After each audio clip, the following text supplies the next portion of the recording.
We are back again with segment 4 on how can you say that? And tonight we have a lot of how can you say that moments because we are doing a topic that is so enormous that we may be doing quite a few segments. It's on relationships. Oh boy.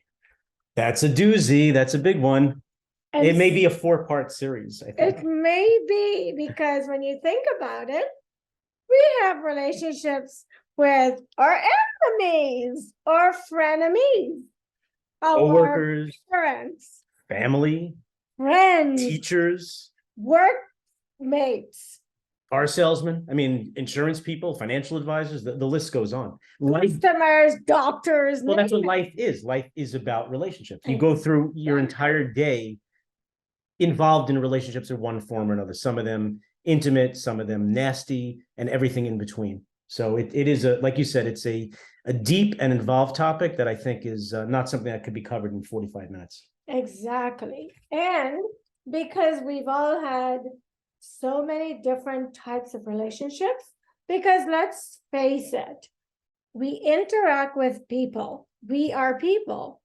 And you have a different dynamic with different people, different situations, and different circumstances. Wait, let me stop you for a second. Isn't that interesting? How you could take a person that has a certain personality, and depending on the situation that you put that person in, their personality could be completely different. They may be one way with their spouse. They may be another way with a friend. They may be another way with a family member. It's the same person, but their personality just alters into something else when they're put in different situations. I'll give you an example. Parents, right? Like my parents, for example. So I guess your parents don't listen to this. No. In sort of a weird, creepy way, I guess I'm lucky that I still have parents. But my son always says to me, my son who's 24, he always says to me, he goes, as soon as you cross that threshold coming into, grandma and grandpa's house, he goes, it's like something comes over you. He goes, it's like you glaze over and you just become a whole different persona than what you are in the house. He goes, why is that? And I thought about it. And he just said this to me maybe 2 weeks ago. Were you aware? Oh, I was aware of it, but I didn't realize that it was that blatant to other people. It's, I guess, obvious to me, but my kids, I didn't realize how closely they observe what their parents do in certain situations. And again, they learn from it as well. And I would be horrified if my children treated me the way I treated my parents. That would be terrible. Well, you have heard of karma? Yeah. Well, that's what it is. No, I told you once before, and I don't know if I've ever said it on the podcast, but my mother cursed me and told me that she hopes that I have a kid exactly like me. No, she did. And I call it a curse. Oh, well, when you're a kid like me, of course it's a curse. It's a horrible curse. It's like toxic.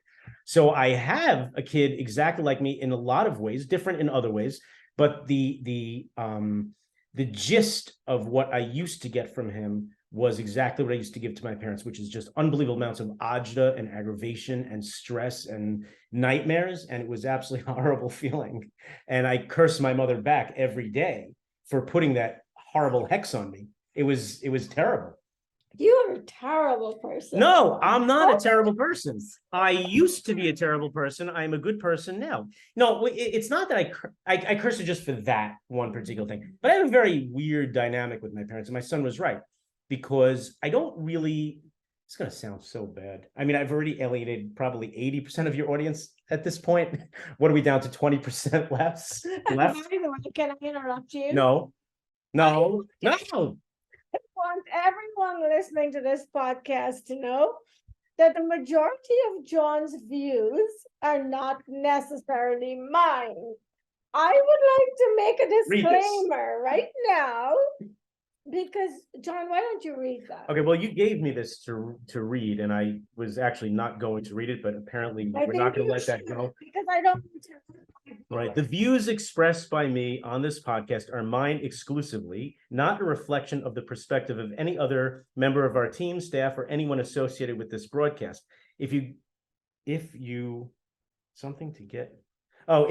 going to get pissed off, angry, or whatever, please direct that solely at me and nobody else. I should sound like Biden. End of quote, repeat the line. But I'm not senile. Why like did you Biden. have to bring his name in? What am I being fucking interrogated here? Why is this light in my face? Why? So John, as you can tell, is extreme. And the reason I've agreed to do this podcast with him is in most cases, we sit on opposite extremes of everything. I'm not entirely convinced you're not getting a charitable deduction for spending the time with me. I think I mentioned that also. We have a difficult time finding a happy medium. And that's why I thought this show would be engaging. Because it's nice to have two people from opposite extremes exchanging their views, and hopefully somewhere in the middle it makes sense. I've already read the disclaimer. You don't have to explain to people why I'm so horrible.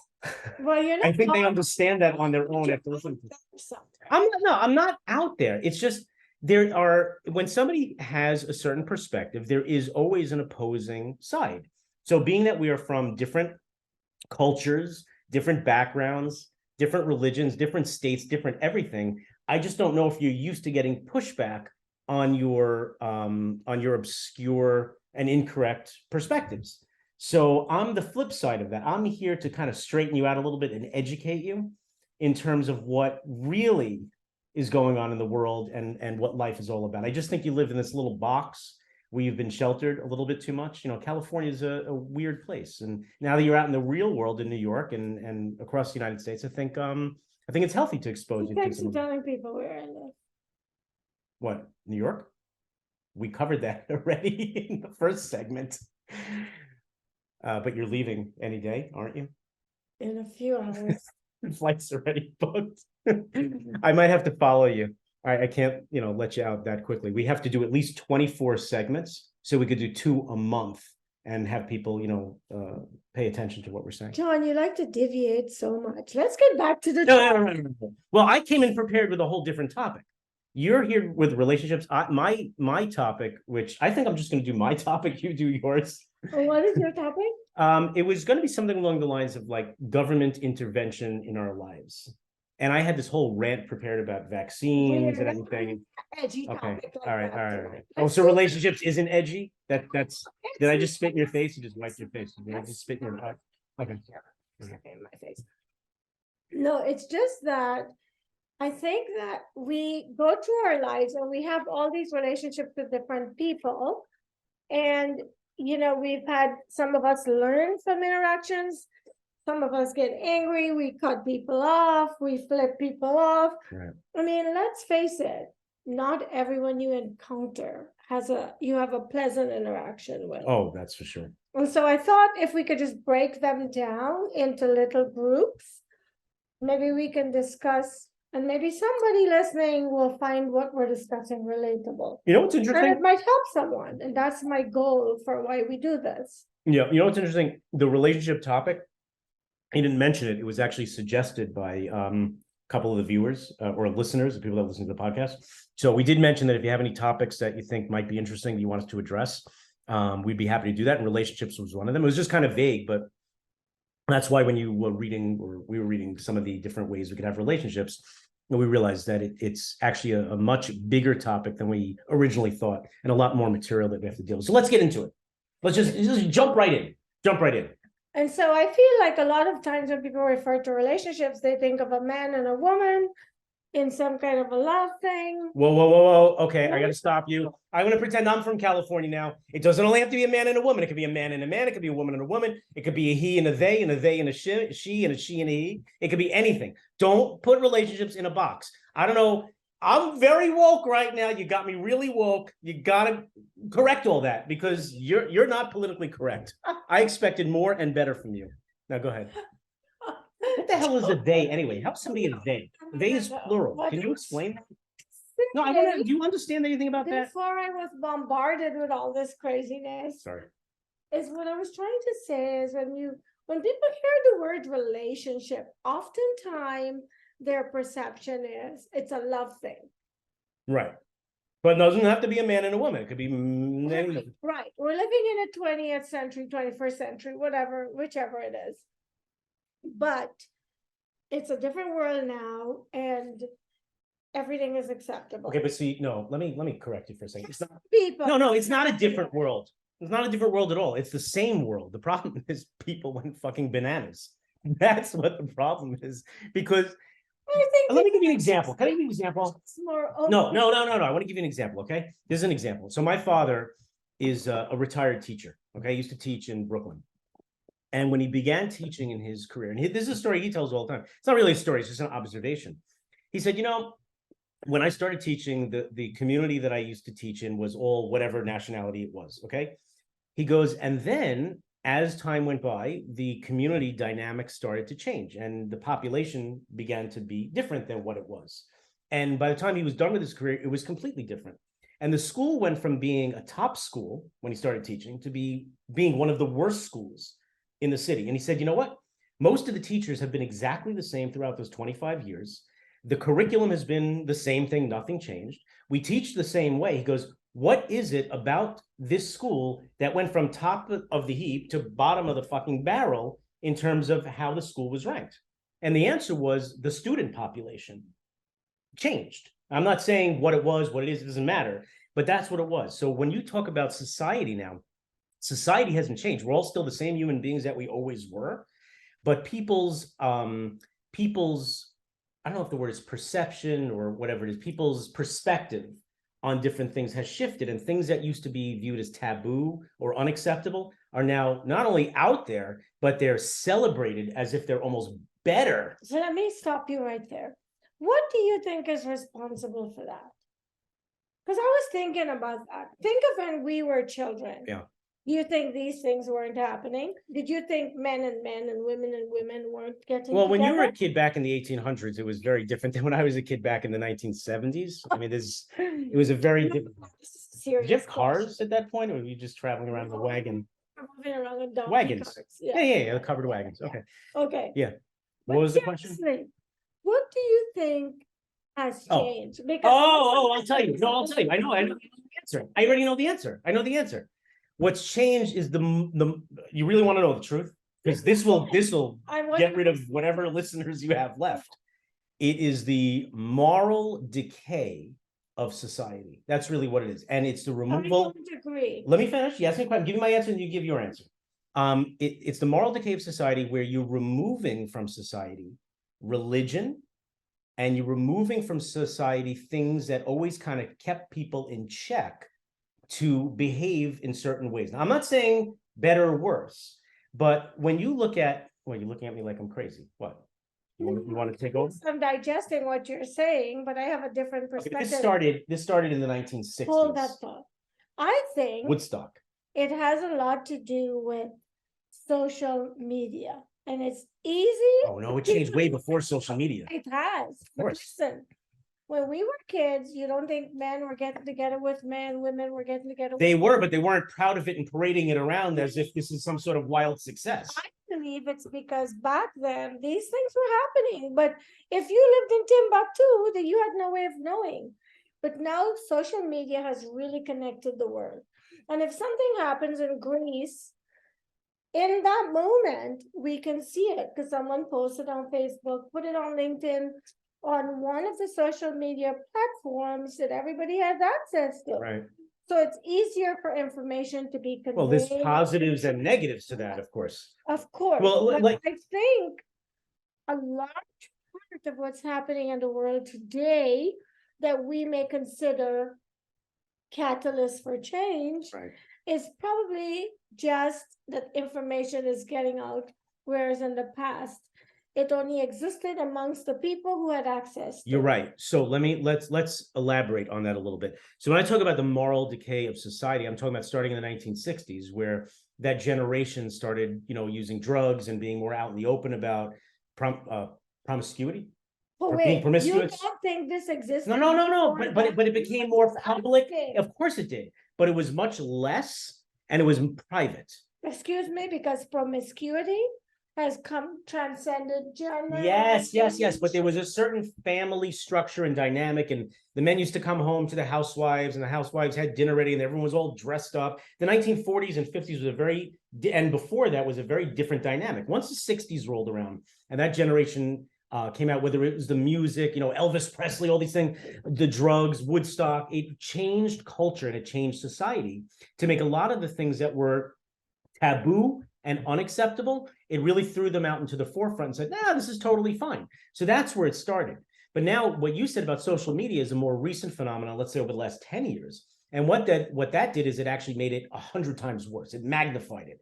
Because when you were a person, I'm not saying you, that was into, let's say, having sexual relations with roosters or chickens or whatever it is, you didn't realize that there were other people in the world that did that. You thought it was just you and that you're crazy. Now you go online and you do a search, people that like to have sex with chickens and roosters, and all of a sudden now there's all kinds of groups and people that do this, and you're like, oh my God, there's thousands of people like me across the country. And now you're actually proud that you have sex with chickens and roosters, and you realize that it's not abnormal. There's a million, well, it is abnormal, but there's a million other people that do it too. And that applies to a lot of different things, whether it's sexual deviations, whether it's moral deviations, whether it's... Someone listening to this will think that what you're saying is true. I have sex with chickens and... No, I said I'm not saying you. And if you do, I don't actually need to know about it. Wait, I thought you said it was me. No, I'm not saying you. I'm not saying you. I'm saying in general, people. There are people out there. I don't know why you're taking it so personally. Is there something you want to share? Because you said you. Is there something you want to share? Now is your chance. You want to come out of the whatever? You were having sex with chickens. I didn't say, okay, if I said you, I apologize. I was using you as a generic term for somebody. Okay. I just clarified. So, but again, that's my point. Social media has taken all these, all of this moral decay. And again, I'm part of the moral decay. I'm not saying that I'm innocent. Everybody has done things online and searched things online and found things online that that they probably shouldn't do or shouldn't see or whatever. Everybody's guilty of that. I'm by no means putting myself above any of that. Don't get me wrong. But I'm saying that this is now become where you take these things and they've become acceptable as opposed to things that were more hidden. And as an example, men kissing and stuff on TV, on regular TV shows, you never had things like that. Women on top of, in these transgender relationships on TV shows. And by the way, a lot of this is also part of desensitizing the country to these things and making them accept them as normal. Because they want to have their place in the world. This is their lifestyle. This is how they live. And for the longest time, they were closeted. Correct. Because they were nailed to the cross. People wanted to kill them for who they were. And so now they're trying to find their place in society and in the world and to say, look, you act that way, but this is how we are, and we are asking you to accept us. And it's difficult for some people because I'll tell you why. Can I tell you why? Why? And this actually feeds into a different topic that I want to do a podcast on. So I'm not going to go there really, but I'm just going to say this, that what's that? There are a lot of people, religious people, let's say, that their religious beliefs are in direct conflict with a lot of these things. So let's say a religion, most religions, whether it's Catholicism, Judaism, Islam, they are against homosexuality. It's forbidden, it's banned. Okay. So now you're trying to take homosexuality and you're trying to normalize it as something that is okay and acceptable. So a person who is religious, and I'm not putting myself in this category. I'm just simply saying that there is an element of the population that actually finds it quite offensive to their beliefs. And you will never desensitize them to their religious beliefs. And that's part of the problem in this country. There's a percentage of this country that is religious and has their beliefs. There's a part of this country that does not. And each of them try to, maybe not enforce, but try to show their perspective to the other. And nobody's ever going to change. So maybe a religious person does not want to see two men kissing on TV, or two women grinding each other, or a guy that became a girl, or a girl that became a guy, or a guy that became something else, or whatever it is. They just don't want to have exposure to that, and they don't want their children to have exposure to it. And they're not wrong. But the people that are doing it are also not necessarily wrong because they want to be who they want to be. It's a dilemma, honestly. So whenever you have change, you have to give people a chance to integrate that into what was. And because we've been raised in a world where the belief was there are those people who say God made Adam and Eve, not Adam and Steve. Right.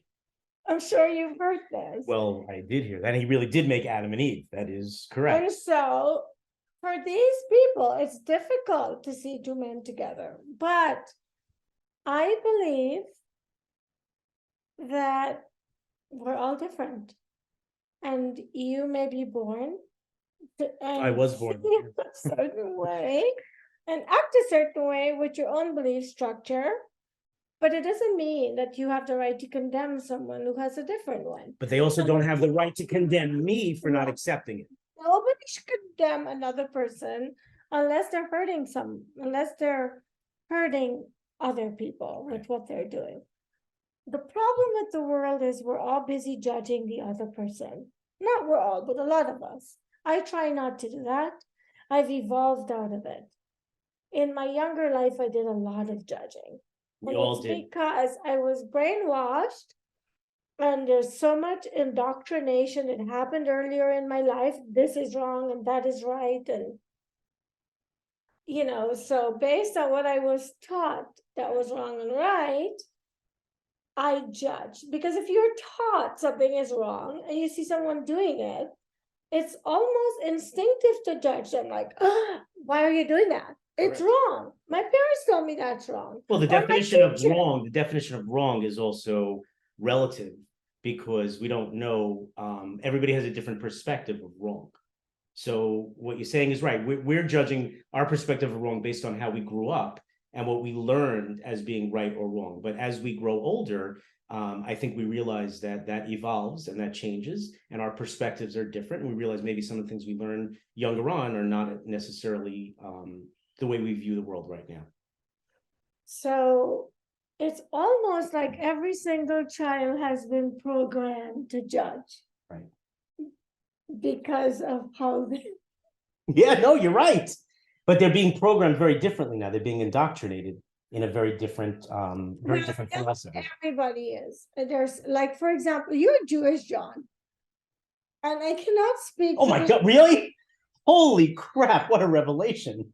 Yes, that is true. Go ahead. I cannot speak to the Jewish philosophy because I don't know much. I'm learning a lot from my friendship with you. Yeah. Are you having fun? I'm not necessarily having fun. I just want to make sure that, I don't disrespect any of your values. Oh, stop being so damn sensitive. I'm not respectful of yours. You don't have to be respectful of mine. You will be. Thank you. But back to the topic of relationships, or what was the topic again?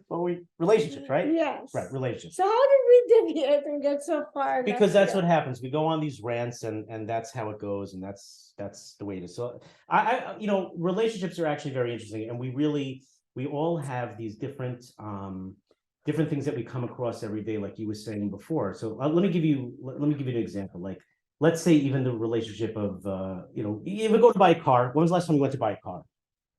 When was the last time you went to buy a car? Maybe 5-6 years ago. Okay, that's a whole weird dynamic also in terms of relationships. California buying a car, and I would imagine buying a car in New York is very different. Well, the whole thing is weird. So, Can I tell you about when I buy a car?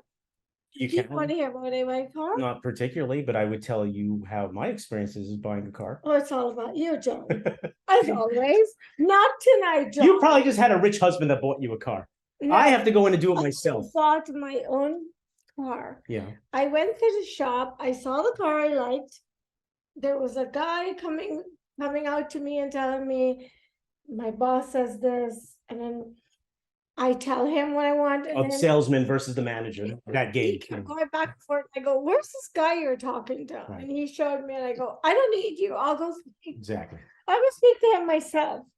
And I pushed past and went to the manager's office. Right. I'm like, you speak English, I speak English. Why do we have?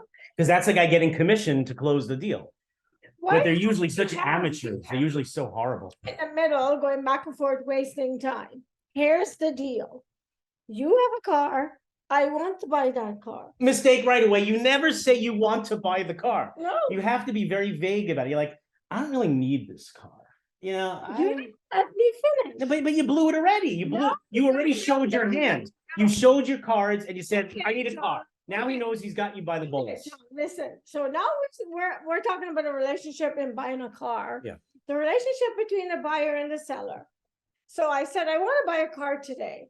And I've looked at some other cars, Mhm. and your car is of interest. Right. Here's the deal. This is what I want. I first don't want that guy in the middle of us. Let's just, you're the manager, you make the decision, save my time, I'm busy. Right. If your deal is not acceptable, I got to go back to the other dealer. Okay. This is how much I'm going to pay for this car. Right. I have a trade-in. This is how much I want for my trade-in. Right. Are we talking business or not? If not, I'm out of here. And he goes, oh no, you're way off. Okay, bye. I left. And you left. Okay, but you left without the car, so I you didn't left. succeed in your mission. He got- Oh, he called you. Okay, and you got the car at your price. He knew that I. Did you get the car at your price? Yes, I did. Okay, good. Now this is the way it goes, and the whole car buying process in this country is all creepy and weird, because what happens is, okay, let's say your lease is up, right? Mhm. Lease is up, so you know your car I've is. never leased a car, so I cannot speak to leases. Okay, Mrs. Fancy Pants, you only buy cars. Okay, so most people these days buy lease cars, right? So the way it goes down is your lease is up, and you know you got to turn this car in. It's done, right? So essentially, you're without a car. And sometimes when the deals aren't good enough, you just give the car in, and now you don't even have a car. So it gets even weirder. But this has happened before. So now it's like, okay, Well, why would you? let me go to the lease dealership. We'll get into that in a different segment. about- It's mathematical, and we'll discuss. That's not your strong point. Math is not your thing, I'm okay? gonna edit that out. No, let's stay away from math. It's not healthy for you. So now we're going to go into, this is how it goes. Okay, so now my car is gone. My lease is over. I gave him my car. Okay, I'm out. I have no car. So now it's like, okay, how am I going to get to work? So let's say for the first like few days, I'm like, okay, I could do this. You know, I'll have a friend drive me to work. Maybe my mommy will take me to work, whatever it is. You get dropped off around the corner. Yeah. So you get dropped off around the corner because you don't want anyone to see your mommy's driving you to work, of course, because that's embarrassing when you're like, let's say 50. So what happens is now you go to the dealership and you gotta have this really cool demeanor. You're walking, you strut in. You don't just walk, you're like strutting around. The salesman comes over to like, so what can I help you with? And you're like, well, why do you think I need help? I don't need help. Well, what are you doing here? It's a car dealership. You're like, I don't know, I'm just looking at the cars. He's like, you just here to look at the cars, like you don't need a car. I'm like, I don't know, maybe I do. I'm not really sure. Let's just see how it goes. And you look around, you're sitting in the cars, you're touching the tires, and can you open the hood for me? Let me see you don't even know what the hell you're looking at, but it's like a whole game, right? So then you're like, all right, yeah, I like this. What's the story with this car? And the salesman's like, well, are you interested? You want to take it for a test drive? You're like, I don't know, like maybe. You know what? Yeah. You're a nice guy. Let's get in the car. Let's drive it around a little bit. So we drive it around. Okay, come back and he's like, well, how'd you like it? And you're like, well, it drives pretty nice. Well, do you want to maybe lease it, buy it? And you're like, I don't know. What are your numbers? Let's talk numbers. He starts giving you numbers, and the whole time you're kind of holding this line that you don't actually need this car, but you desperately need this car. You just can't tell him. He can't know how badly you need this car. And you're shitting in your pants already because you're like, if I walk out here with this car, I'm not having my mommy drive me to work again. It was really close. One of my coworkers saw it. It's going to get bad.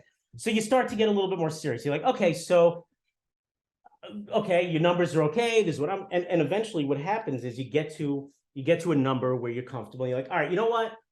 You still can't even give in at that point. You're like, okay, you know what? I'll take it. I'll do you a favor. I'll take the car from you. Okay. And he's like, all right, so I'll sell you and it's this whole game, this whole dance. And that's like that interesting relationship about that. And how many hours is this whole thing? this could go on for weeks. You don't just come in and take the car the first time. Stop. No. It's all wrapped up in like 2 hours. It's wrapped up in like 2 hours. That only happened one time, okay? And it was a lot of years ago, and I don't want to talk about it, okay? Anyway, so yeah, you could get this whole thing wrapped up in like 2 hours and get it done. But then there's other problems. You go in with the sales manager after you work out the deal, and then they're like, you want rust treatment? You want tire warranties? Do you want tinted windows? And that's the upselling part. And the upselling part gets really uncomfortable. They're like, oh yeah, there's also a $600 leasing fee to the bank. And all of a sudden your numbers are all changed. You got to be very strong. You got to hold the line and say, look, this is my number. This is what I'm paying. And if we can't get this done, I'm leaving. And it's tough because you need that car. Get it? Get it. I'm listening. I've never leased a car.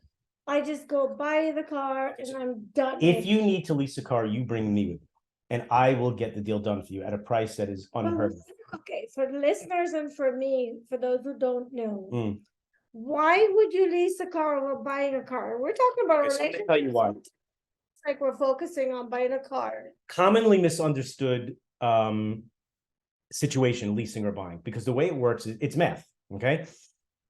You look at the car and you say, this is the sticker price. Let's say the car is, well, what kind of car you would buy? Like what? Like 150, 160,000 car. I would buy maybe like I like 20,000. Mercedes and Okay, Jaguars. so you're fancy. So I'm like, I like Chevys. Fancy? Yeah, I only buy American cars. Okay. Let's say a Chevy. All right. So so come in Chevy. Let's say it's a $35,000 car.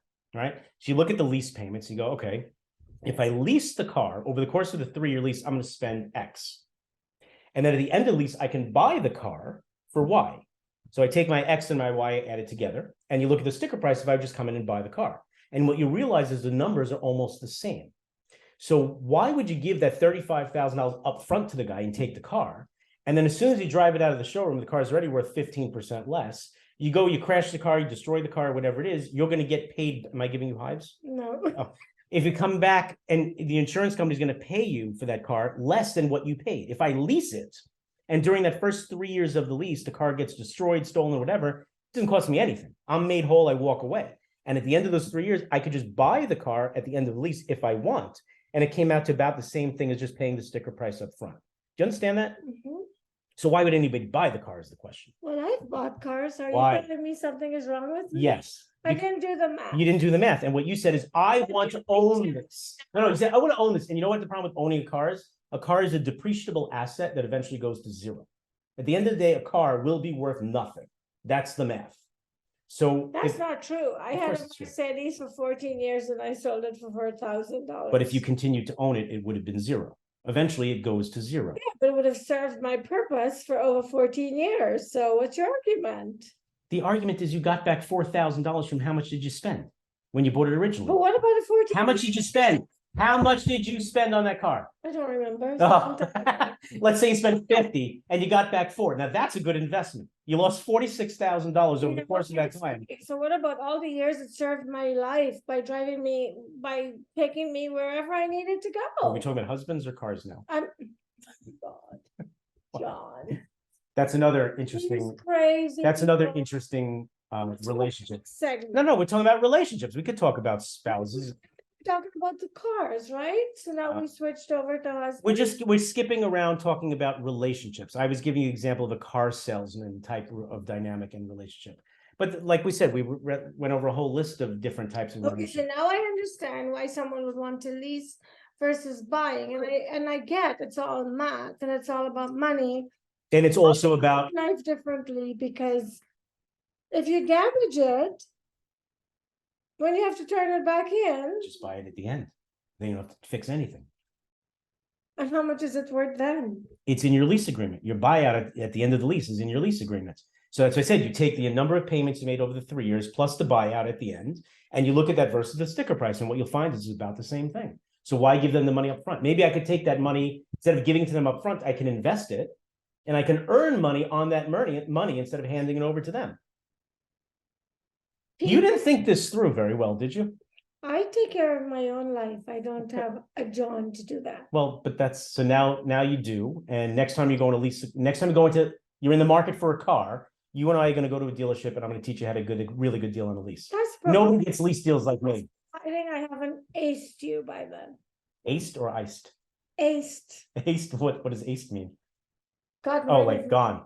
Well, I fully expect that, really, at any time, as we've discussed. I'm really, as you said, hanging on by a thread. You have to stick around for the podcast. So what are you going to do? You're going to get rid of me and then dust me off every week? Just like vacuum me up and just do a podcast and kill me? I will tolerate you for 45 minutes. We have a podcast. Do I have any say in the matter? No. Maybe I can't be treated like a dog, and maybe I have feelings, and maybe I have some input as to whether I show up for the podcast. No, you don't have any feelings. Maybe I'm starting my own podcast. I don't. You know what? I used to do a radio show. Why don't you? Do you know I used to do a radio show? I know you did. Okay, so if I have connections to that radio show, that I can go back there anytime. My wife told me I can get rid of you anytime I want to. She is my She, You probably told her the same thing.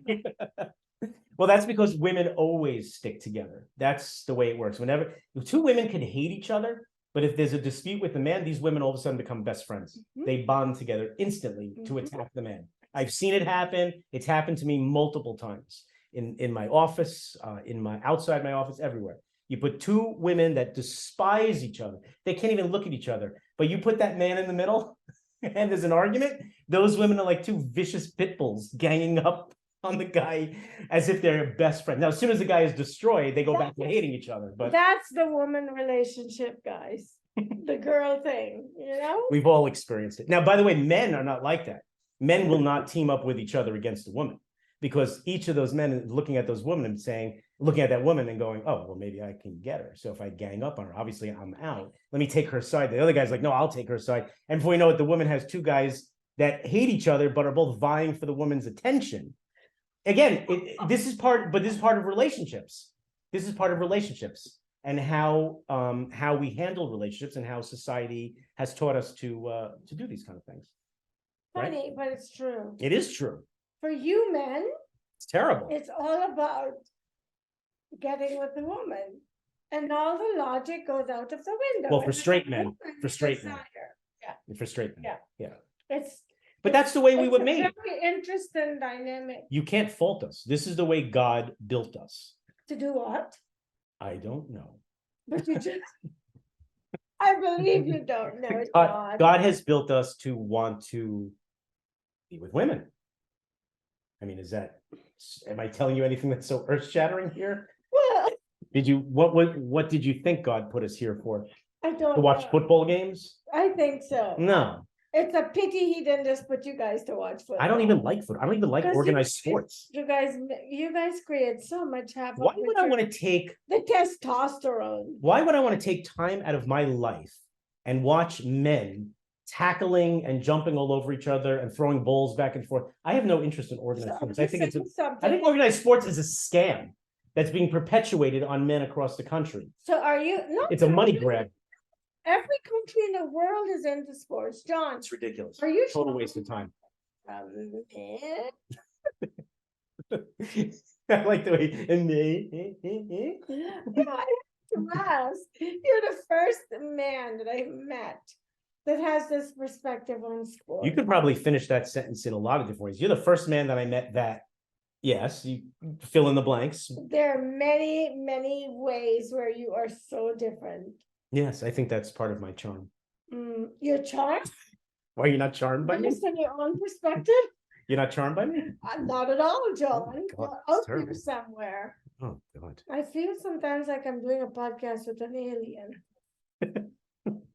Are Again, you sure? a whole different topic, whether there are aliens or not. That's Area 51. There's a whole weird thing about that. That's for a future podcast. Yeah, well, I don't even know if we're going to touch on that topic. An alien? Mhm. Okay, yeah, sure you did. That's disturbing. Maybe I shouldn't even be in the studio with you because I don't think that that's normal. Although my mother-in-law said she was abducted by aliens one time. I swear, she said they took her into the ship. I'm not kidding. By the way, she's dead, so it's not so funny. Did you find it funny? My mother-in-law is deceased. This is humoring you in some sort of way. You sick fuck. What's wrong with you? Wheel you out of here. No, she said she did. And she had a whole story about what happened to her on the ship. If you don't, you want me to call my wife right now and she'll tell you the story? Why are you having such a hard time believing this? Because it's insane. It's your wife's mother? Yeah, well, that's my mother-in-law. Let's put her in a podcast. All right. She's not going to want to do this. Oh boy, I'm going to get beat up when I get home for this one. She beats you up. I'll have. You know what the funny thing is? I know I'm going to get beat up for doing this, and yet I can't control myself from doing it anyway. Do it. Too late. It's ringing. Now it's, oh, this is going to get ugly. Hello. She hung up on me. Good for her. Hold on. We'll try one more time. This is why I never learn. Hold on. So her mother, She's probably going to block me. she should. No. No. Right to voicemail. God, I'm dead when I get home. Are there any beds in the studio? I may have to sleep here tonight. So her mother said she was abducted by aliens. Yes. I would have loved to have spoken to her mother. Well, that's like I said, she's dead. she's saying is far-fetched. I saw aliens. Did you? Well, I'm pretty sure that's what I saw. I grew up in the middle of the boondocks of South America. Mm-hmm.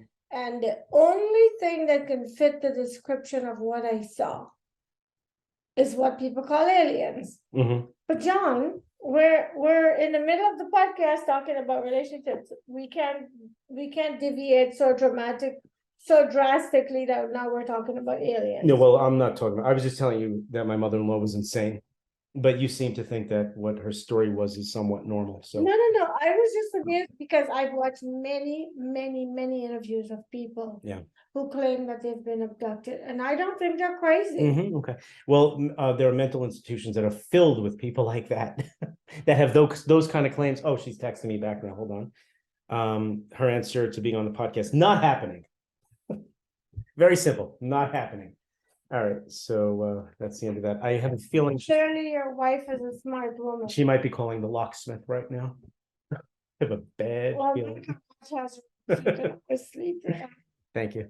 Or you can stay here in the studio. There's enough room there to throw a bed. Comfortable? I don't know. I've Bring never any slept bed. in the studio. Yeah, no, I don't think it's a great idea.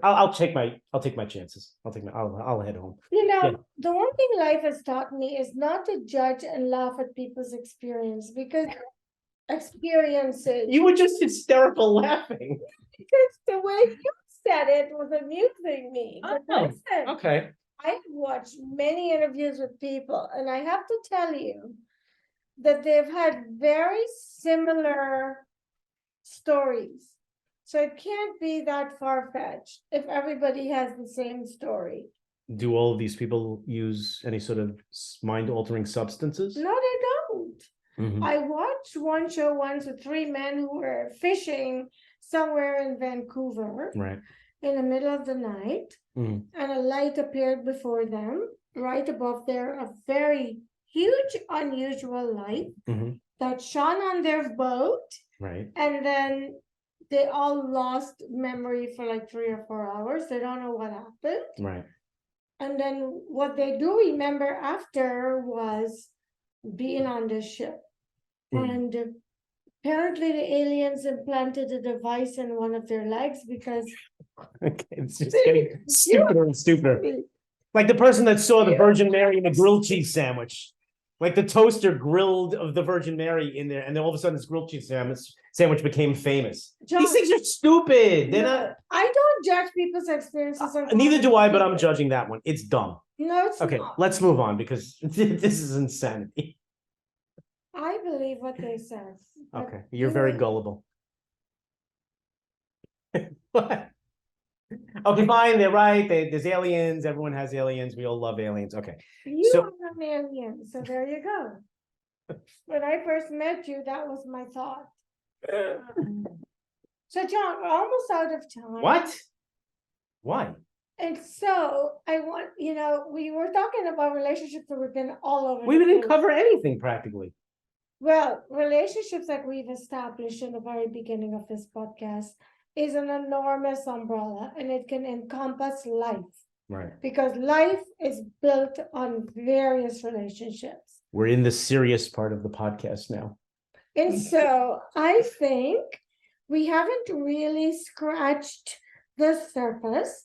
Let's see what kind of interaction we get from our viewers. And then we can decide which direction we take the podcast next.